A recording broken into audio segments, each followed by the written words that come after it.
tonight. Last night, we'll start with this, a huge win. Texas Tech at home beat TCU. TCU had turned the corner through a couple of bad picks in the fourth quarter. Tech and Joey McGuire get a much-needed win in Lubbock to get to their fourth win, now 4-5 on the year, and that one for a while looked a little bit dicey when TCU made a nice comeback in the second half. Yeah, it begs the question, though. I mean, I mentioned it yesterday during the top five. Who is staring bowl elimination in the face after this week? And, really, both Tech and TCU are after this one. If TCU had won, they wouldn't be. But Tech has Kansas, UCF, and Texas left, and TCU has Texas, Baylor, and Oklahoma left, and each of those teams only has one winnable game, at least, or I say outwardly winnable game on that. Like, definitely they're going to be the favorite in, and so both these teams could wind up 5-7 and out of the bowl picture. Craig, it looks like TCU has a little bit of that the day or year, after winning a bunch of close games, and now they're not able to. Not as much as they did last year. Yeah, I mean, there's a few things from that game.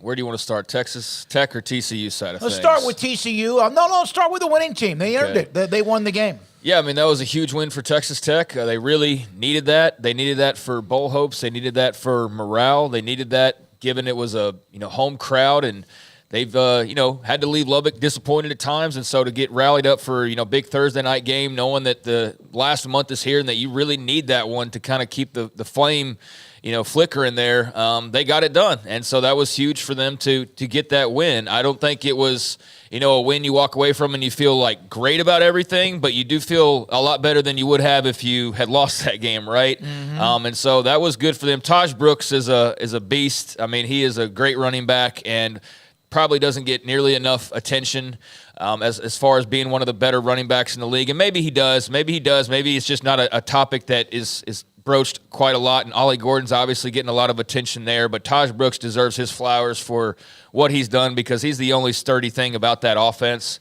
To have Baron Morton back was big for them because Jake Strong just wasn't ready for prime time just yet. So Baron Morton came in there and had a bit of a steadier hand, more experience, and I think that obviously helped matters because and then the other thing about Tech is they just play hard, man. They play really hard. It's very reminiscent of the Matt Rule teams, and when you play hard and you just play consistently hard, things happen for you. It doesn't always guarantee a win, but if you play hard and then you have a team on the other side like TCU who's not really, playing all that well or hard or whatever, then that gives you an advantage, right? I mean, if you go there and you just keep smashing away and you just keep playing and waiting on that next play, then, eventually it's like, I think if it was Aranda or somebody else, but about just constantly pounding the rock, and then eventually it just gives way. And that's what Texas Tech reminds me of and what Matt Rule ball reminded me of and some of what Joey has as well, just from, his experience there. So, we'll see with Tech. I do think that they've got a more winnable path than TCU does because I think with TCU, it's going to be hard to beat Texas or Oklahoma. They can beat Baylor, but can they get 2 wins? I don't see them beating Texas or Oklahoma right now. Yeah, they don't have to just wait. They have to beat both, right? Yeah. They have to beat 2. They have to beat 2 of the next 3. So does Texas Tech, but I don't think they will beat Texas and Austin at the end of the year. But can they beat Kansas on the road? Maybe. And can they beat UCF at home? They should. So I think they've got like more of a known winnable game, whereas TCU Baylor's always wonky, even though TCU usually wins that one. But it's going to be tough. I definitely think that TCU has the tougher path, though, with both Texas and Oklahoma, respectfully to Kansas. Now, as far as the TCU side of things go, man, Josh Hoover makes some throws that you really get excited about what he can do, and then he makes some of the dumbest decisions.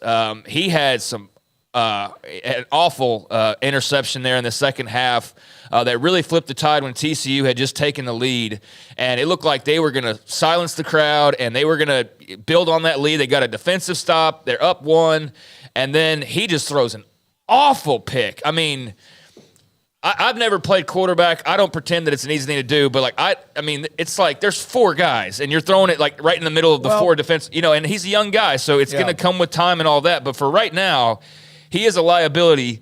And then he had a second interception later on in the fourth quarter that really just threw it all out of whack. That might not have been his fault. It might have been the receiver's fault. I think the receiver stopped his route. The receiver stopped his route, so that's not on him. But, yeah, a couple bad turnovers for TCU late there. There's just they're just there. They don't really have an identity. They had one last year named Duggan. They don't play all that hard sometimes, like the wide receiver just stopping his route late in a crucial throw. You just like, dude, you can't do that.